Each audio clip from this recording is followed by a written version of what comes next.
Morning, everybody. Welcome to session 3 of our webinar series, Learning How to Script with 3DR. Today's session is a standalone educational tutorial. So whether you've joined us for the previous webinars or this is your first, you're in the right place. We'll begin with the presentation, followed by a live Q&A. As always, feel free to submit your questions throughout the session. We'll feature a few of the questions during the discussion, and we'll respond to the rest directly.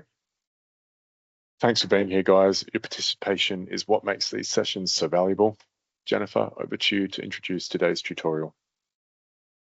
Thank you, Joel. Hello, everyone. Thank you for joining us today. As Joel said, this series of webinar has been designed for 3DR users who would like to start their scripting journey. Today, we're going through a full new script together. We will reiterate some of the best practice we learned in the first webinars, and we're going to keep going through the basics. You will learn about new functionalities though, as we go through a different theme than the first webinars we've had. We'll be coloring a mesh this time based on its elevation, and we'll also see how to manage the color scale. So let's get started.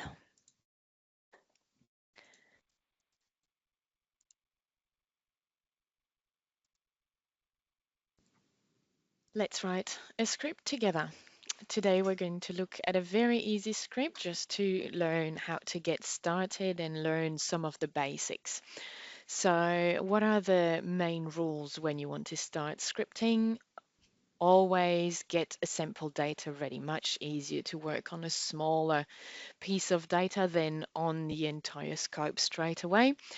Write a description of your scripts and play the steps in 3DR to validate what you'd like to do before starting to write anything.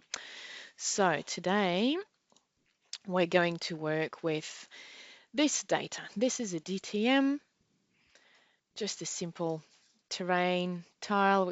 I created a mesh earlier, and what we're going to do today is that I'm going to select this mesh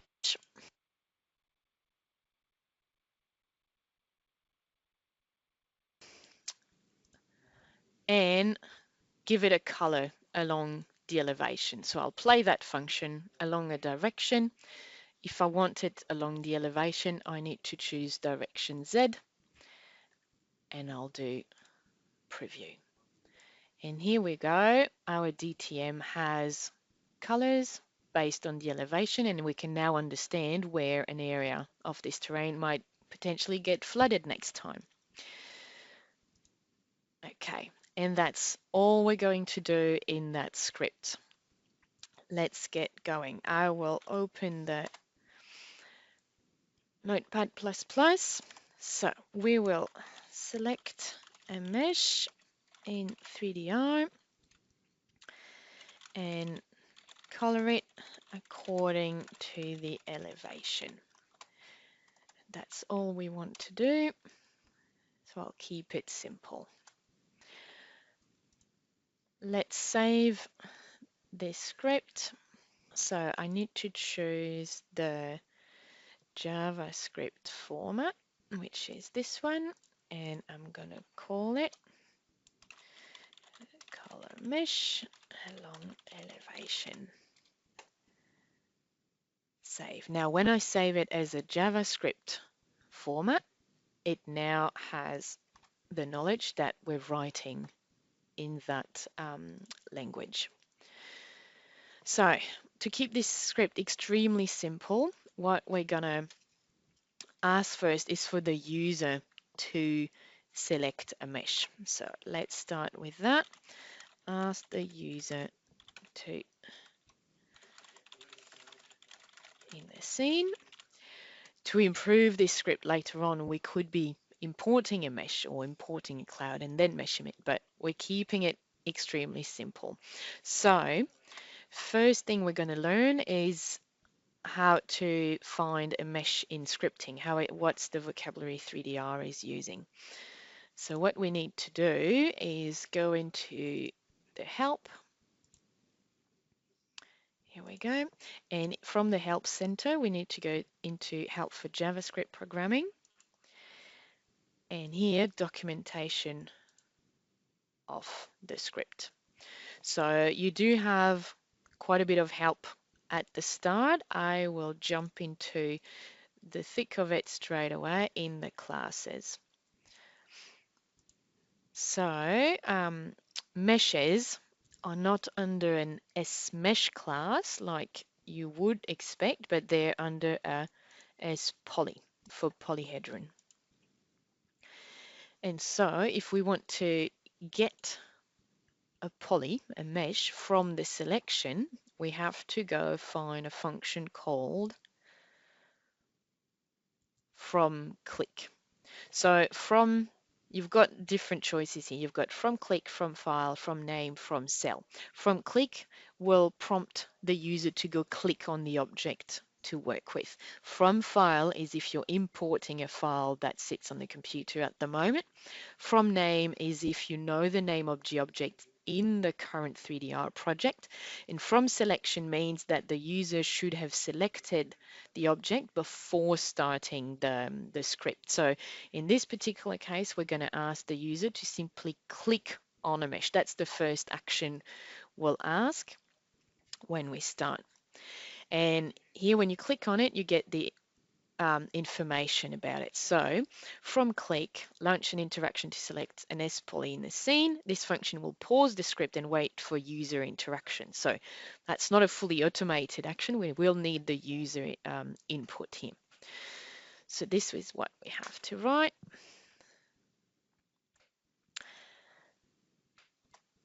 All of these functions have a return or a result. So I like to call it res for result. So result of the click will be spoly dot from click. Here we go.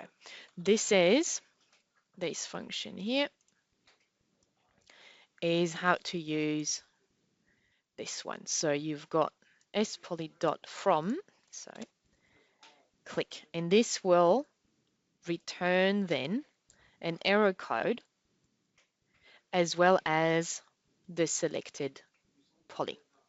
When you're doing things like that, it is good to check the error code before moving forward and working on the object, because if there's any issue, the object might not be valid to actually work with.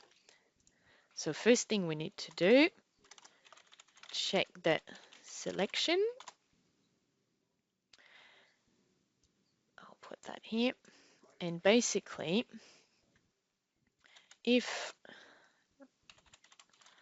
let's click that error code, so what you can see here is that if the error code is 0, it's fine, no error. So we can do that. Equals 0, then we can move on.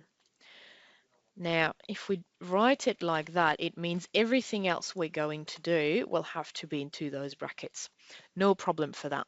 However, there's a bit of smarter way of doing this, and it's to check the opposite. So basically, if this error code is different from 0, different, you write it like that, exclamation mark and equal. So that means that error code could be 1 or could be 2.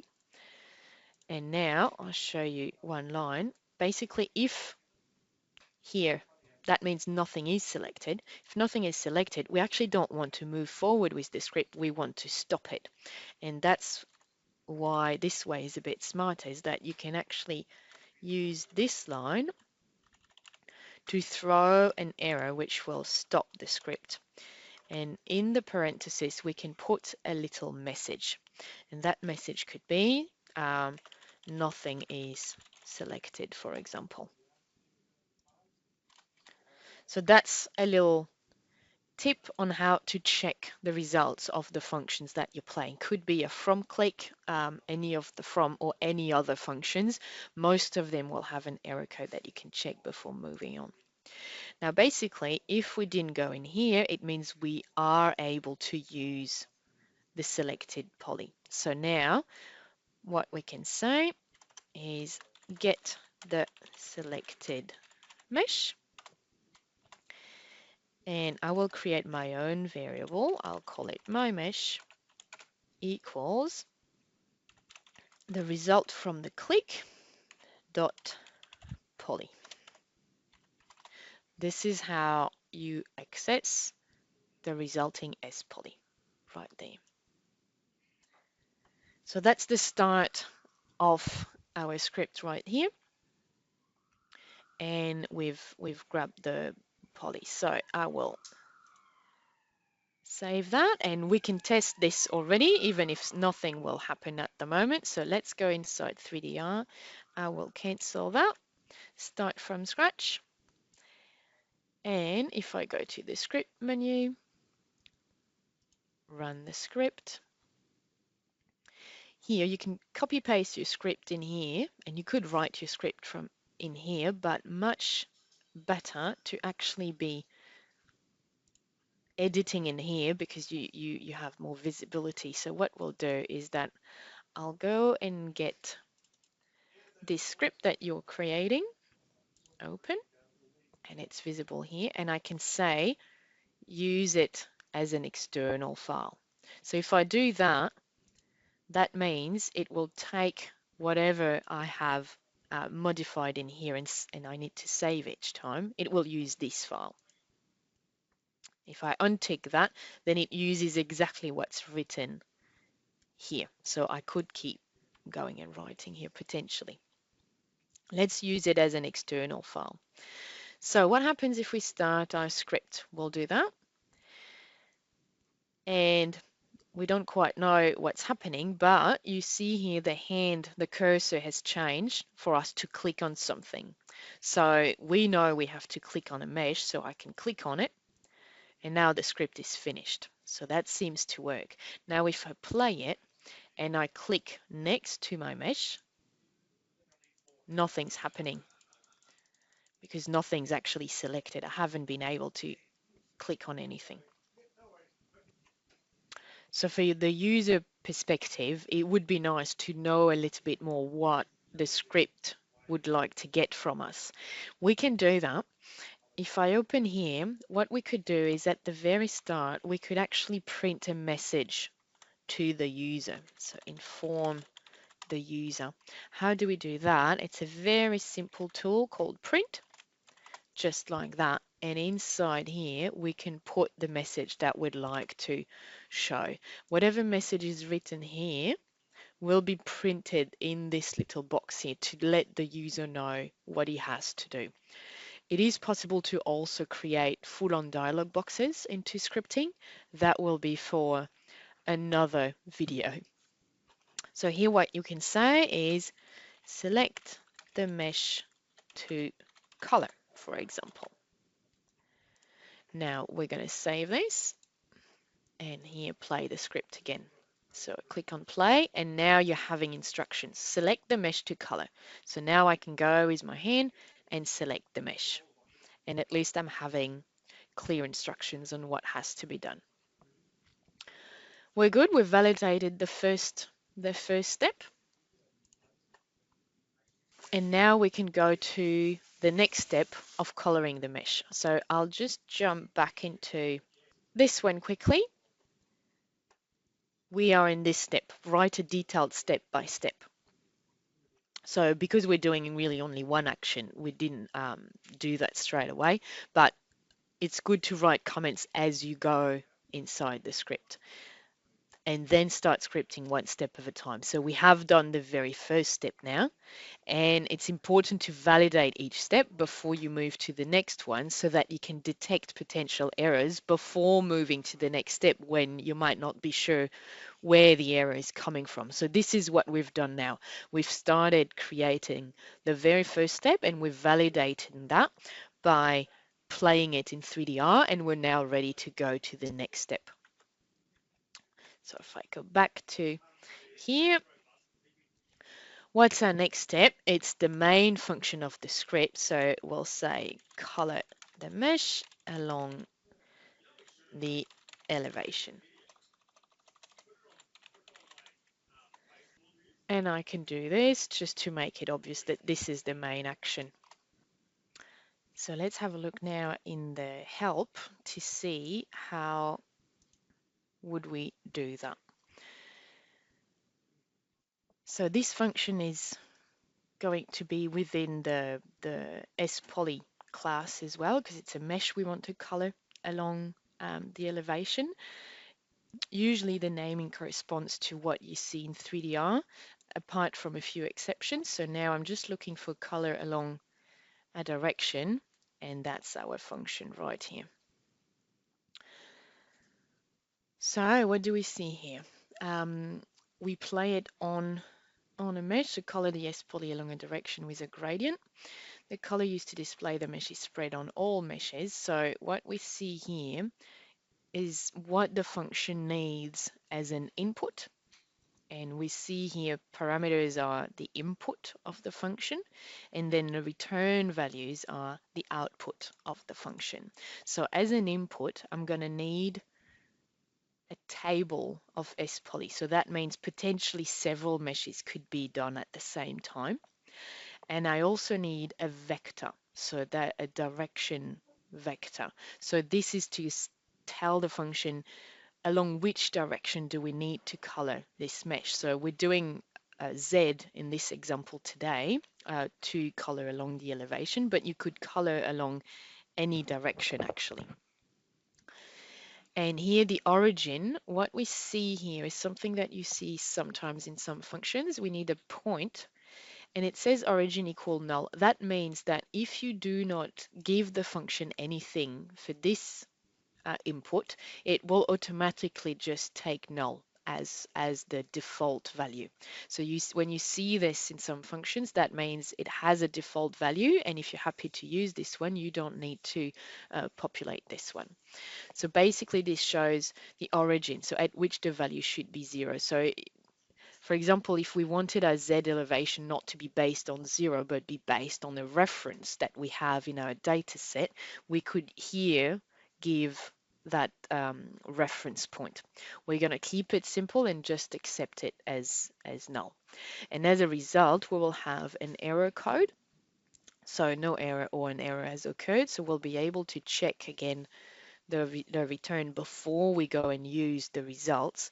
And the results are a table of S-polys as well. So an array is a table, and this will contain as many meshes as the input table. So all of them here would be colored.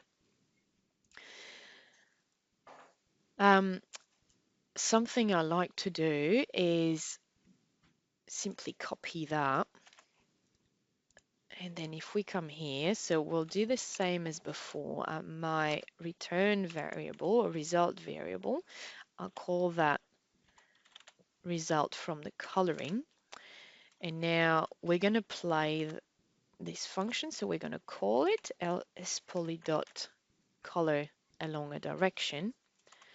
And now to, to fill in the inputs, I like to actually copy this and paste it there.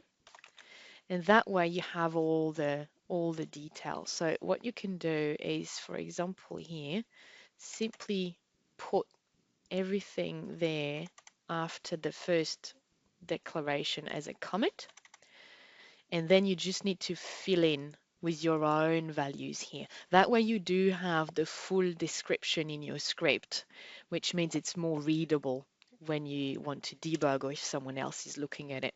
And a good thing to do is just move that one tab further as well. That's some of the standards of programming that we do that. So now, first thing, our mesh. So because it's asking for a table of meshes, I cannot just write this. This will not work because it's asking for a full table. So a little trick here is that instead of creating an array yourself and so on, we're writing a simple script. So we're going to play it only on one mesh at the moment. A simple trick is to put those around the your mesh to declare it as if it was an array. So these brackets mean we've got a list inside, or a table, an array. If I had more than one mesh, I could do a comma and put the next item potentially like that as well, but we'll keep it simple. I actually do need a comma at the end here, and I'll end like that. Um, Now let's just keep that for one sec. Here the origin, we will accept that it will be 0. So what I can do is simply delete all that, because we will use the default value. So I do not need to put anything here. Now, next step is to define our direction vector to tell the function what will be the direction of the coloring. So it tells you here the object we're after is an S vector. So what I can write before launching the function is like this, my vector or my direction, and now we need to create an S vector.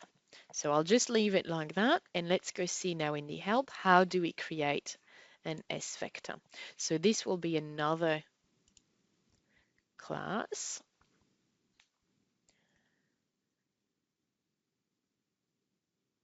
S vector. And now, so when you're scrolling through a class, you can scroll through here, or you can just open like this. And at the start, these are how to create a vector. So there will be different ways of creating a vector. You will see things like that for different objects in the 3DR scripting. So here, for example, empty constructor, that means we're just creating an S vector, but we haven't given it a definition yet, so nothing.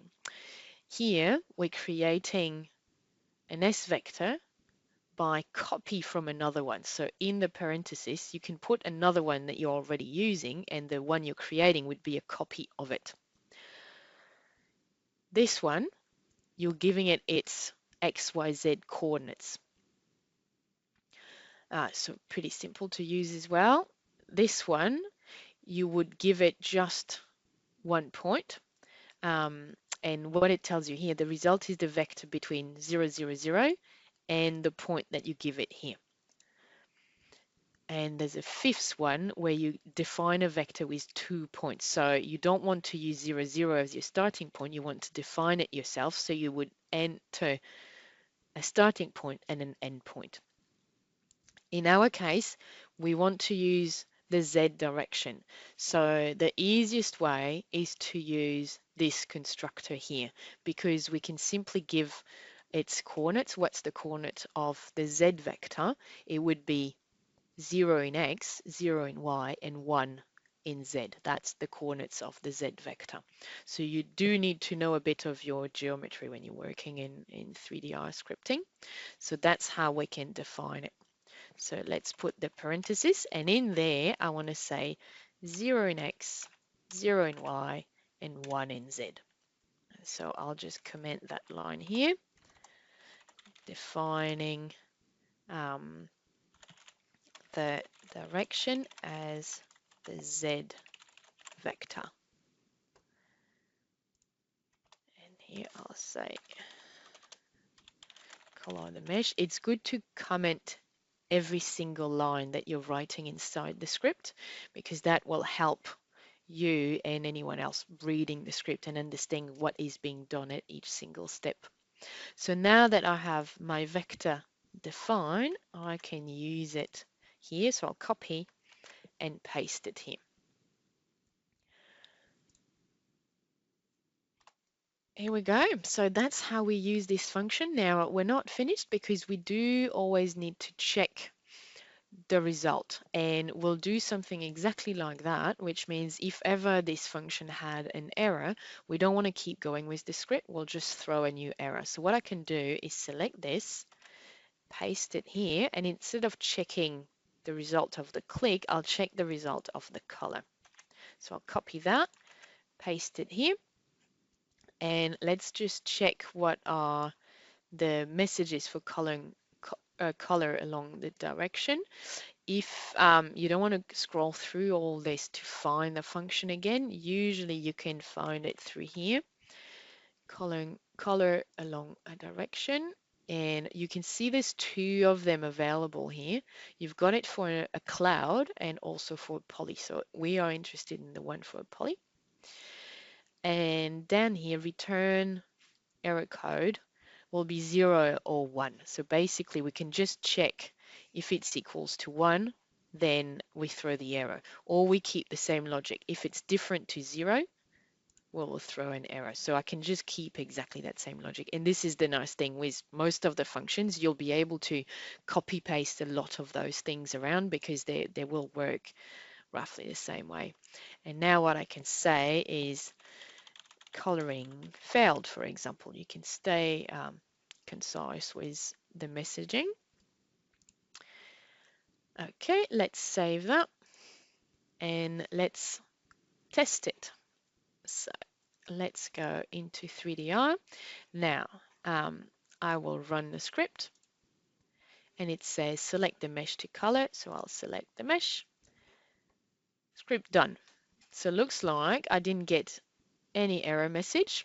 It's fine. However, we're not seeing anything here. So I'm missing something. What am I missing? We have run the coloring. However, we haven't grabbed the resulting mesh, and we need to grab it and actually add it inside the document because we are coloring this one, but as you can see in the help, it's not this one directly that's colored, where it's creating a copy of that input one and creating a new output. So this is why now we have to grab the mesh coming out of it and add this one into the document if we want to see the results of it. So once we've checked that there's no error, we can get the colored mesh and I'll give it a new name because it is a new element. So I can say my colored mesh equals, so where is it? It's the result of the color dot poly table. So this is the full table. Now I want to access only a specific element in that table. To access element in the table, we use the brackets as well. And the element we want in that table is the first one. So I have to use 0. All the tables are indexed starting with 0. So the first element is the number 0, second element is number 1, etc., etc. So our colored mesh is the first element of that poly table. So now we're getting it. And what we need to do is add the mesh into the document so that we can actually see it. There is a function for that, my colored mesh, and you just say dot add to doc like this. Now I'll show you where that is in the help because you will see that there a lot of functions like that in the help that could be useful. I'll just look for it here, add to doc, and it's available in different areas. It's available in the scomp, and that's the one that we're using. Scomp is a separate class. Comp is for component. If I just scroll to the top of the class, we can see here that components include all of these elements. So basically any objects pretty much in 3DR will have some common functions that you find into the scomp class. So for example, adding to the document, all of these elements could be added to the document. So that function is available through this mother class, if you'd like. So what we're looking at is an poly. And now if I go to add to doc here, there's nothing else to say in here. You just use the function as is. So that's what we're doing here. So let's see if that works. So I'm going to save here. Jump into 3DR. Sorry, start the script. Now it says select the mesh to color. We want to color this mesh. Here we go. So it looks like something has happened because we can see the gradient right there. We don't see the colors on the mesh just yet. What we see though is that the measure group looks like it has something in it. And we do have a copy of our initial mesh called DTM right there. So I should hide the original mesh so that I can see this one automatically. And that's what we want. So basically, I would say that I just did now would be a nice step to add in the script so that it automatically hides the original mesh for us. And we, as soon as the script is finished, we do see that straight away. So let's write that as well. So we will say hide the original mesh or the selected mesh. And what is my selected mesh? It's this one, my mesh. So we could have called it my selected mesh as well. Sometimes it's good to have the naming extremely clear so there's no ambiguity onto what object is doing what. My mesh, and now I want to hide it. So how do I do that? This will be for sure a function in the scomp as well, because that would be common to all of the objects. So if I scroll down, you see here, you want to change its visibility. So you have here set visibility. So there's no function called hide or show or hide. It is this one, set visibility. So sometimes you have to look just a little bit further to find what you're after. And here, set visibility, it's asking as an input a Boolean. The Boolean means you need to say whether it's true or false. So if here you say it's true, if you put true in there, it means its visibility will be true. So it will be visible. If you put false in here, it will be not visible. So that's how to use that. So let's just copy that. Come here, my mesh dot set visibility, and we'll simply write false in there to make it invisible.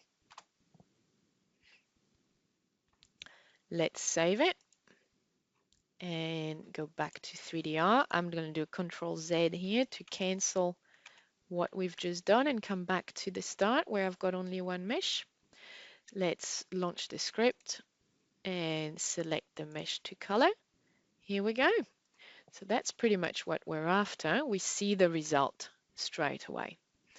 One thing that we could potentially do is that we could give another name to this mesh so that it doesn't have exactly the name at the start, but we give it a bit more information. So what about we call it DTM elevation so that we know that this is a DTM that is showing the elevation thanks to the colors. So let's do that. So I'll just say rename the colored mesh. And how do we change the name of a mesh? Same thing. You will find that here as well, and it's not far, set name. So again, in this scomp class. And here you got set name, and as an input, you need a string. So a string means a text. So you can write in here whatever you'd like. So again, we'll copy that.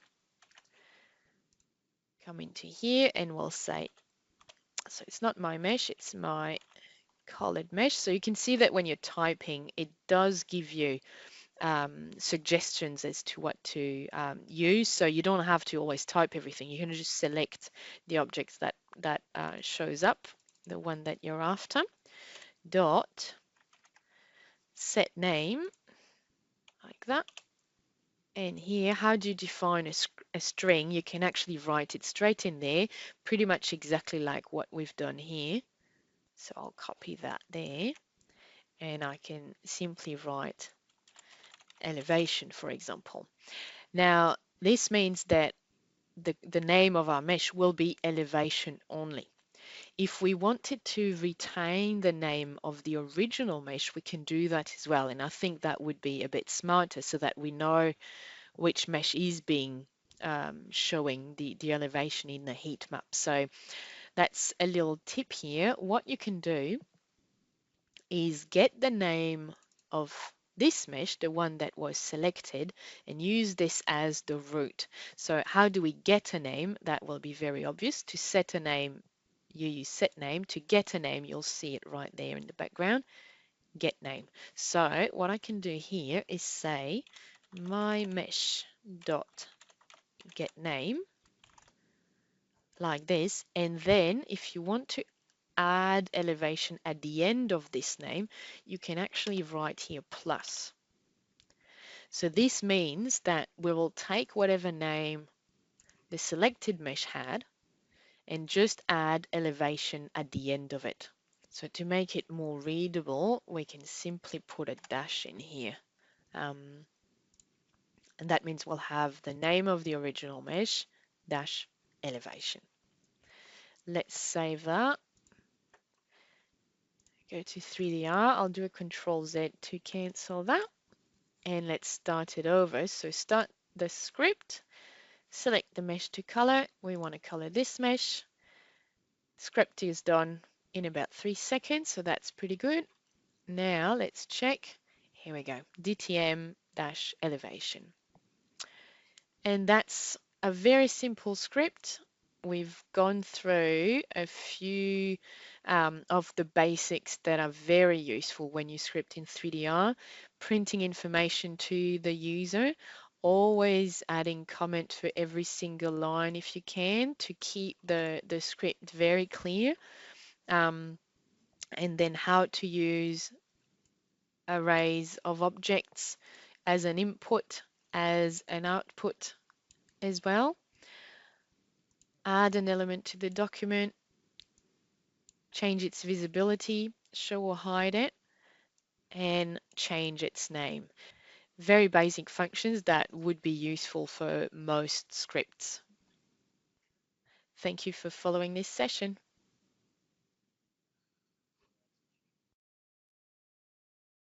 Thank you everyone for following the tutorial till the end. I hope you'll now be able to use these new skills to write your own scripts and start writing your own IDs in there.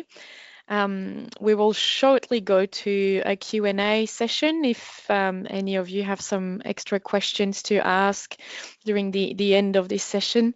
There will be one more webinar to come, and we'll be again writing a brand new script together. This time we'll run a comparison between a mesh and a cloud for the monitoring of a bridge. So we'll be a little bit more advanced, and it will be a follow-up on some functions we've seen today, going into further details in managing the color scale. Thanks, Jen. We've got a couple of questions, but not too many. So first question is, can a 3DR user color a mesh based on elevation without using a script? So yes, absolutely. This function is available as is inside the software. In the analysis menu, you've got color along a direction. So it's simply this one that we've used in the script today.